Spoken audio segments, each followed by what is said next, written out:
Hello everyone, আমি মালা আবার একটা নতুন ব্লগ নিয়ে চলে এসেছি।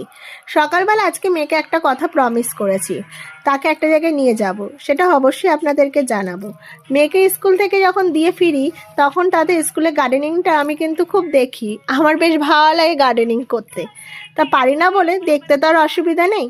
আর বাড়িতে আসার সময় আমলকি নিয়ে এসেছি, তা মিনির সাথে একটু আমলকি নিয়ে ডিসকাস করছিলাম যে আমলকি খেলে কি হয়, কি উপকার আছে।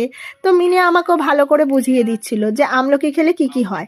তারপর শেষে মিনি আমাকে বলল, দেখ তুই যদি আমলকিটা খাস নিয়মিত, তো এই যে আমার মতো তোর গায়ের রঙটাও চকচক করবে। আমি বললাম ঠিক আছে, তাই হবে এবার থেকে। আজকে স্কুল থেকে মেয়েকে তার বাবা নিয়ে এসছে। নিয়ে আসার পর খাইয়ে দাইয়ে ফ্রেশ করে দেওয়ার পর সে চললো তার বাবার সাথে একটুখানি ঘুরু ঘুরু করতে। আর ওইদিকে তার বাবা দিয়ে গেছে আমাকে এক গাদা কাজ, হোমওয়ার্ক। বুঝতে পারলেন তো, হোমওয়ার্কটা হচ্ছে এই যে এখন তার ডায়েরি আর হচ্ছে ক্যালেন্ডার দেওয়ার পালা। তো সেইগুলো এখন পেটি পেটি করে চলে এসছে। এবার এই পেটিগুলো থেকে বার করে করে সেগুলো খামে ভরো, আর ক্যালেন্ডার একটা করে দিয়ে সেগুলো গুছিয়ে রেখে দাও। সে সন্ধ্যাবেলায় এসে নিয়ে বেরিয়ে যায়। আজকে এই তাড়াহুড়ার মধ্যে রান্না হয়েছে এই যে চিংড়ি দিয়ে সর্ষের শাক, যেটা আমার দুর্দান্ত লাগে, আর এই লম্বা লম্বা বেগুনি, তার সাথে টক ডাল। আহা, শীতকালে দুপুরটা যেন জমে যায় টক ডালে। তো আজকে মেয়েকে এটা প্রমিস করেছিলাম, সেটা হচ্ছে তাকে তার মানির বাড়িতে নিয়ে যাব। তাও নিয়ে যাওয়ার সময় ছিল আমাদের কিন্তু সন্ধ্যাবেলা, সেটা ঘরে কাজ সেরে উঠতে উঠতে হয়ে গেছে রাত্রি 9টা। আর কিছু করার নেই, কিন্তু নিয়ে যখন বলেছে যেতে হবে তাকে তো নিয়ে যেতেই হবে।